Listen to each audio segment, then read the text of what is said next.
27장.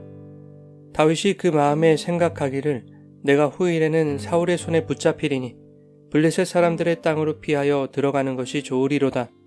사울이 이스라엘 온 영토 내에서 다시 나를 찾다가 단념하리니 내가 그의 손에서 벗어나리라 하고, 다윗이 일어나 함께 있는 사람 600명과 더불어 가드왕 마옥의 아들 아기스에게로 건너가니라.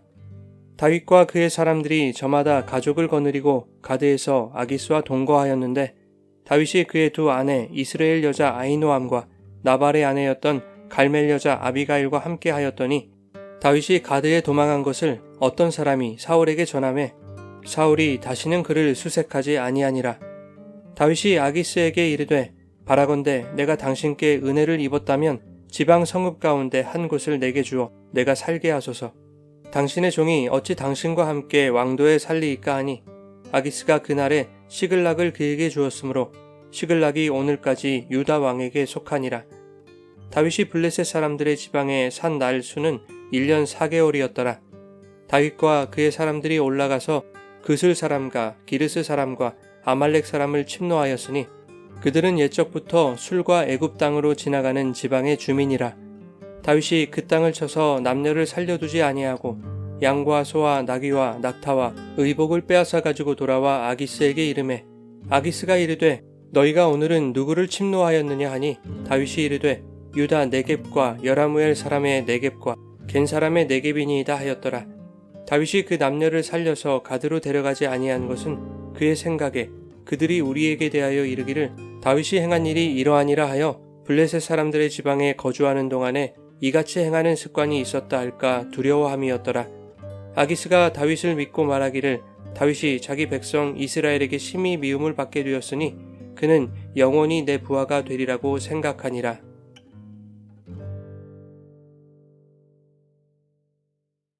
여러분, 좋은 아침입니다. 오늘도 말씀의 은혜가 여러분의 삶에 풍성히 임하기를 소망합니다. 26장에서 다윗은 다시 한번 사울을 죽이지 않았습니다. 여호와의 기름 부음을 받은 자를 치는 것을 하나님이 금하셨기 때문입니다. 다윗의 선대를 받은 사울은 아둘람굴 사건 때와 마찬가지로 회개하는 듯 보였습니다. 그러나 다윗은 사울이 일시적 감정에 취한 것일 뿐 머지않아 다시 자신을 추격해 올 것이라는 것을 모르지 않았습니다. 다윗은 오랜 세월을 도망자로 살아오면서 지칠 대로 지쳤을 것입니다. 사울의 영향권 안에는 더 이상 숨을 곳이 마땅치 않았고 사울의 손이 미치지 못하는 곳이 필요했습니다. 그래서 택한 곳이 가드라는 곳이었습니다. 가드는 블레셋의 5개 성읍 중 하나로 가드의 왕은 아기스였습니다. 21장에서 다윗이 자신의 정체가 탄로나자 미친 척을 하며 목숨을 구걸했던 그 가드 왕 아기스입니다.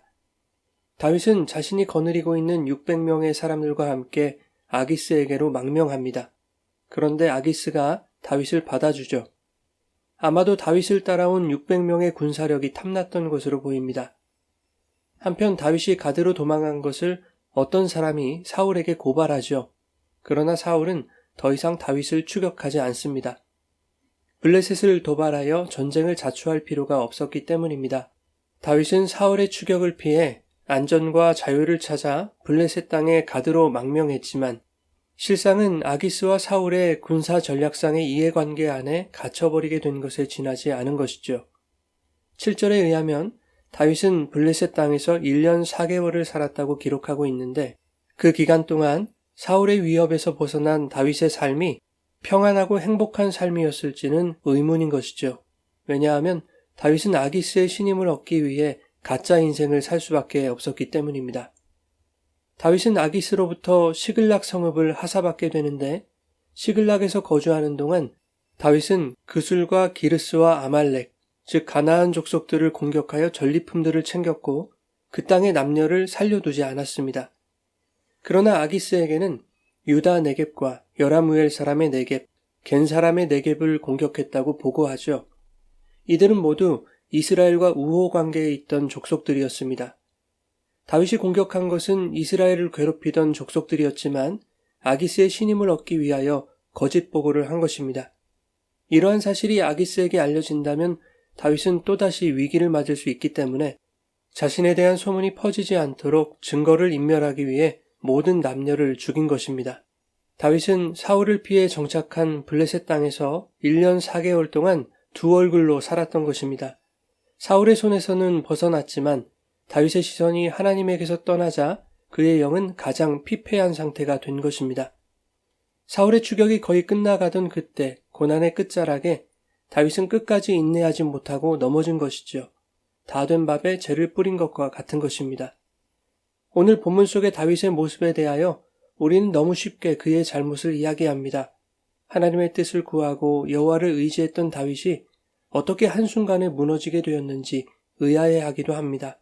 그러나 본문은 오늘 다윗의 실패와 이중적인 삶이 바로 우리들의 모습과 동떨어져 있지 않음을 고발하고 있는 것입니다.